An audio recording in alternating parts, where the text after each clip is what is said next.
your forewarned weather.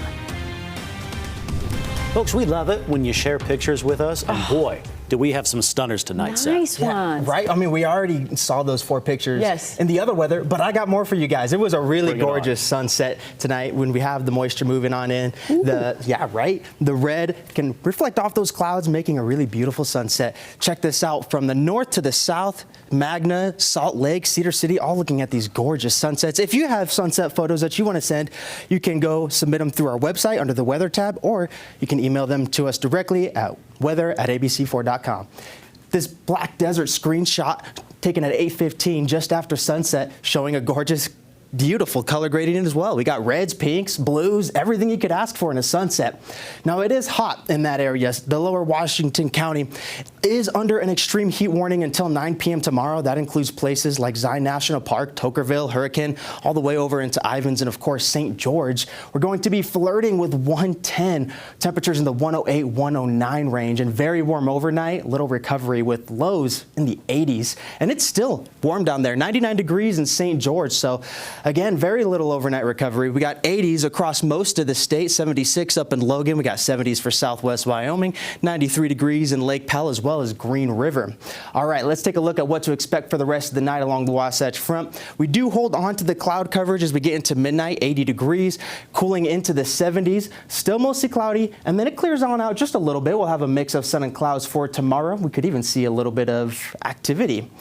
Now, as we take a look at the radar right now, there's not a whole lot of activity going on. We do still have some echoes of moisture in the West Desert towards central Utah, the south end of the Wasatch Front, Utah Valley, getting a couple of showers, nothing too significant though. Then we have a little bit towards the northeast part of the state, Castle Country and the eastern Uinta Basin, tapping into just a little bit of moisture. More moisture's on deck for tomorrow, and we do have flash flood potential. The flash flood threat is possible for all your outdoor recreation areas tomorrow, so you do want to be careful, keep your eyes to the skies.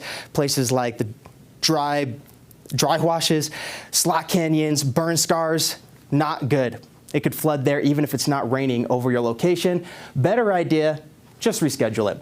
Our futurecast shows that we do keep the active skies into tomorrow, especially in eastern and southern Utah. We could get a little bit up here on the Wasatch Front as well, but the eastern and southern portions of the state are going to be favored. Clears on out overnight, but then as we get into Saturday afternoon, bubbles right back up, especially in southwest Utah, and then we'll get it up here towards the north as well. This model not picking up on it along the Wasatch Front, but I do think that there is a pretty good chance that we do see thunderstorms on your Saturday as well, and then Sunday becomes a little more scattered. You could see that here on our wet weather potential just continuing to increase as we get into next week, and that is thanks to this high pressure system that is sliding to the east. That's opening up the door for a little bit of monsoon moisture to roll on in. Regional forecast for tomorrow shows we're going to be warm again, similar to where we were today temperature wise. We got 90s on deck across the vast majority of the state, a couple triple digits there as well. We could punch this in so we could break it down just a little bit more.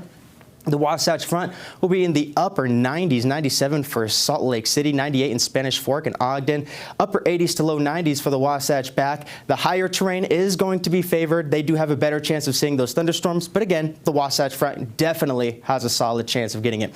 Central Utah also looking at a mix of sun and clouds, temperatures in the 90s, a couple triple digits there as well, and then southern Utah has the best chance for that precipitation. You can see that there on our regional forecast, 109 in St. George with isolated thunderstorms. Isolated thunderstorms hold on all the way through the weekend, becoming more scattered in nature. 109 tomorrow, but luckily temperatures do back down a bit, hitting 91 degrees by Wednesday. That's the coolest it's been in St. George in a long time. Thunderstorms for the next 7 days down in St. George. And we have active skies up here in the Wasatch Front as well. Not quite as active initially, but they do become scattered as we kick off the work week, and temperatures dropping all the way into the low 80s. Finally, Whoa. a cool down What are we and some gonna do? moisture. Yeah. No.